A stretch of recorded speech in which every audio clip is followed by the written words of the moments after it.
ಮೈಸೂರು ದಸರಾ ಹಬ್ಬದ ಉದ್ಘಾಟನೆಯನ್ನ ಬೂಕರ್ ಪ್ರಶಸ್ತಿ ಪುರಸ್ಕೃತ ಸಾಹಿತಿ ಬಾನು ಮುಷ್ತಾಕ್ ಮಾಡಲಿದ್ದಾರೆ ಎಂದು ಕಾಂಗ್ರೆಸ್ ಸರ್ಕಾರ ಹೇಳಿತು. ಈ ವಿಚಾರ ರಾಜಕೀಯದಲ್ಲಿ ಭಾರೀ ಚರ್ಚೆಯಾಗುವಂತೆ ಮಾಡಿದ್ದು ಶಿವಮೊಗ್ಗ ಶಾಸಕರು ಅಸಮಾಧಾನ ಹೊರಹಾಕಿದ್ದಾರೆ. ಚಾಮುಂಡೇಶ್ವರಿ ನಾಡದೇವತೆ, ಆದ್ರೆ ಬಾನು ಮುಷ್ತಾಕ್ ಅವರಿಗೆ ದೇವರ ಮೇಲೆ ನಂಬಿಕೆ ಇದೆಯಾ ಅಂದ್ರೆ ಅವರ ಬಳಿ ಉತ್ತರ ಇಲ್ಲ. ಯಾರಿಗೂ ಬೇಡದೇ ಇರುವ ಸಂಗತಿಗಳನ್ನ ರಾಜ್ಯ ಸರ್ಕಾರ ಮಧ್ಯೆ ತರುತ್ತಿದೆ.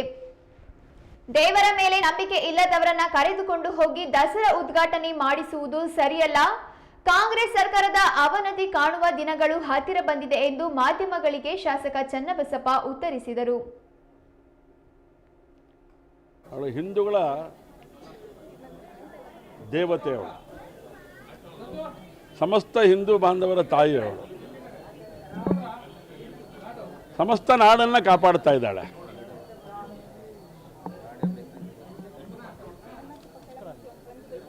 ಕನ್ನಡದ ನಾಡಿನ ಭುವನೇಶ್ವರಿಯಾಗಿ ಅವಳು ತನ್ನ ಕಾರ್ಯವನ್ನು ಮಾಡ್ತಾ ಇದ್ದಾಳೆ. ದುಷ್ಟರ ಸಂಹಾರವನ್ನು ಮಾಡಲಿಕ್ಕೆ ಪಣ ತೊಟ್ಟು ನಿಂತಹ ಕಂಕಣಬದ್ಧವಾಗಿರುವಂತಹ ಚಾಮುಂಡೇಶ್ವರಿ ತಾಯಿ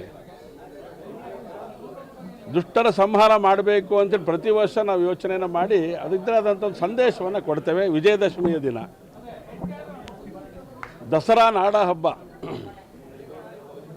ದಸರಾ ನಾಡ ಹಬ್ಬ ಅತ್ಯಂತ ವಿಜೃಂಭಣೆಯಿಂದ ನಡೆಯುತ್ತೆ. ವಿಶ್ವವಿಖ್ಯಾತಿಯನ್ನು ಪಡೆದಿದೆ ಮೈಸೂರಿನ ದಸರಾ.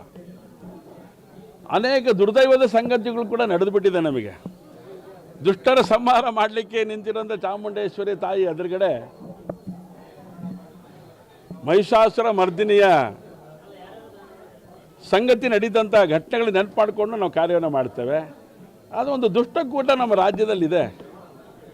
ಮಹಿಷಾಸುರ ಯಾರಿದ್ದಾನೆ, ರಾಕ್ಷಸ, ಆ ಮಾನಸಿಕ ಇರುವಂಥ ಒಬ್ಬ ವ್ಯಕ್ತಿ, ಅವನ ಜಯಂತಿಯನ್ನು ಮಾಡುವಂಥ ದುಷ್ಟರ ಸಂಖ್ಯೆಯನ್ನು ಕೂಡ ನಮ್ಮ ದೇಶದಲ್ಲಿದೆ, ನಮ್ಮ ರಾಜ್ಯದಲ್ಲಿದೆ. ಇದೊಂದು ವಿಪರ್ಯಾಸದ ಸಂಗತಿ, ನೋವಿನ ಸಂಗತಿ. ಈಗ ಅದಕ್ಕೆ ಇನ್ನೊಂದಷ್ಟು ಬೇರೆ ರೀತಿಯ ಕಲ್ಪನೆಗಳನ್ನು ಕೊಡ್ತಾ ಇದ್ದಾರೆ. ಯಾರಿಗೂ ಬೇಡದೇ ಇರುವಂಥ ಸಂಗತಿಗಳನ್ನು ಇವರು ತರ್ತಾ ಇದ್ದಾರೆ.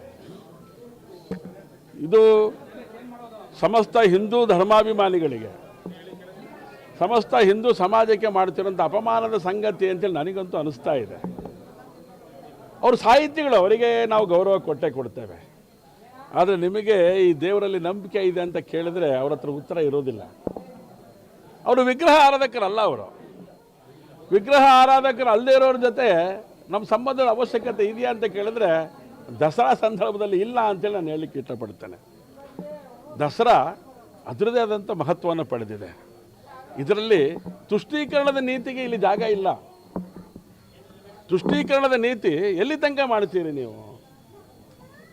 ನಿಮ್ಮ ಮನೆಗೆ ಕರ್ಕೊಂಡೋಗಿ ಅವರಿಗೆ ಬಾಗಿನ ಸಮರ್ಪಣೆ ಮಾಡಿ ನಿಮ್ಮಲ್ಲಿರುವಂಥ ಏನು ಬೇಕಾದರೂ ಕೊಡಿ ಅವರಿಗೆ.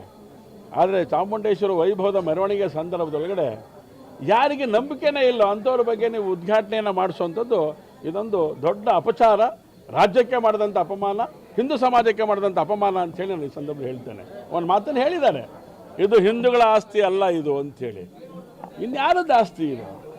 ಚಾಮುಂಡೇಶ್ವರಿ ಹಿಂದೂಗಳ ಆರಾಧ್ಯ ದೇವತೆ.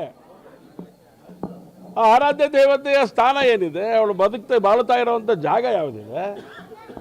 ಎಲ್ಲಿ ಕೂತ್ಕೊಂಡು ಆಶೀರ್ವಾದವನ್ನು ಮಾಡ್ತಾ ಇದ್ದಾಳೆ? ಈ ಜಗತ್ತಿಗೆ ಒಳ್ಳೇದಾಗಬೇಕು ಅಂತ ಹೇಳ್ತಾ ಇದ್ದಾಳೆ. ಅವಳು ಹಿಂದೂ ಸಮಾಜದ ಆಸ್ತಿ ಅಲ್ಲದೆ ಮುಸಲ್ಮಾನರ ಆಸ್ತಿನ ಅವಳು? ಕ್ರಿಶ್ಚಿಯನ್ರ ಆಸ್ತಿನ ಅವಳು? ಚಾಮುಂಡೇಶ್ವರಿ ಅವಳು, ಆ ಚಾಮುಂಡೇಶ್ವರಿ ಹಿಂದೂಗಳ ಆರಾಧ್ಯ ದೇವತೆ ಅವಳು. ಯಾರಿಗೋ ಮುಸಲ್ಮಾನಿಗೆ ಹಣ ಇಡ್ಲಿಕ್ಕೆ ಆಗೋದಿಲ್ಲ ರೀ. ಪರ್ಯಾವಲೋಚನೆಯನ್ನು ಮಾಡಬೇಕಾಗತ್ತೆ ರಾಜ್ಯ ಸರ್ಕಾರ ಅಂಥೇಳಿ ನಾನು ಈ ಸಂದರ್ಭದಲ್ಲಿ ಹೇಳಲಿಕ್ಕೆ ಇಷ್ಟಪಡ್ತೇನೆ. ನಾವು ಇದ್ರೊಳಗಡೆ ಏನೋ ರಾಜಕಾರಣ ಮಾಡ್ತಾ ಇಲ್ಲ. ಆದರೆ ನೀವು ತುಷ್ಟೀಕರಣದ ನೀತಿಯನ್ನು ಅನುಸರಿಸಿ ಚಾಮುಂಡೇಶ್ವರ ವೈಭವಿತವಾದಂಥ ಮೆರವಣಿಗೆಗೆ ನಿಮಗೆ ಯಾರೂ ಹಿಂದೂಗಳು ಸಿಗಲೇ ಇಲ್ವಾ? ಇದು ಅನೇಕ ಹಿಂದೂಗಳ ಭಾವನೆಗಳಿರುವಂಥ ಪ್ರಶ್ನೆಗಳಿದು. ವೈಭವಿತವಾದಂಥ ಚಾಮುಂಡೇಶ್ವರಿಯ ದಸರಾ ನಡಿಬೇಕು, ವಿಶ್ವವಿಖ್ಯಾತಿ ದಸರಾ ನಡಿಬೇಕು. ನಿಮ್ಮ ರಾಜಕಾರಣದ ಬೇಳೆ ಬೇಯಿಸ್ಕೊಳ್ಳಿಕ್ಕೆ ಹೊರಟಿದ್ದೀರಲ್ಲ ಕಾಂಗ್ರೆಸ್ಸಿನ ನಾಯಕತ್ವ, ಇದಕ್ಕೆ ಏನು ಹೇಳಬೇಕು ನಾವು? ಇದನ್ನು ಸಹಿಸೋದಿಲ್ಲ ಹಿಂದೂ ಸಮಾಜ ಅಂತ ಮಾತನ್ನು ಈ ಸಂದರ್ಭದಲ್ಲಿ ಹೇಳ್ತೇನೆ. ಎಚ್ಚರಿಕೆಯ ಗಂಟೆಯಾಗಿ ತಗೊಳ್ಬೇಕಾಗತ್ತೆ ತಾವು. ಹಿಂದೂ ಸಮಾಜ ಅನೇಕ ಸಂಗತಿಗಳು ಸಹಿಸ್ಕೊಳ್ಳುತ್ತೆ. ನಾವು ಸಹಿಷ್ಣುಗಳೇನೆ.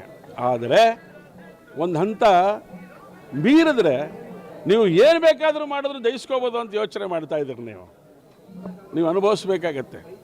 ಚಾಮುಂಡೇಶ್ವರಿ ತಾಯಿಗೆ, ಚಾಮುಂಡೇಶ್ವರಿ ಬಗ್ಗೆ ನಂಬಿಕೆ ಇರುವಂಥ ವ್ಯಕ್ತಿಗಳ ಮೂಲಕ ಉದ್ಘಾಟನೆ ಮಾಡಿಸುವಂಥದ್ದು ಈ ರಾಜ್ಯಕ್ಕೆ ಸಿಗುವಂಥ ಗೌರವ, ಈ ದೇಶದ ಹಿಂದೂಗಳಿಗೆ ಸಿಗುವಂಥ ಗೌರವ.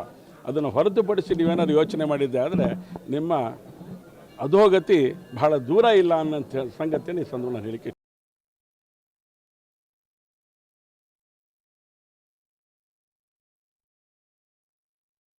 ಉದ್ಘಾಟನೆ ಮಾಡಿಸುವಂಥದ್ದು ಈ ರಾಜ್ಯಕ್ಕೆ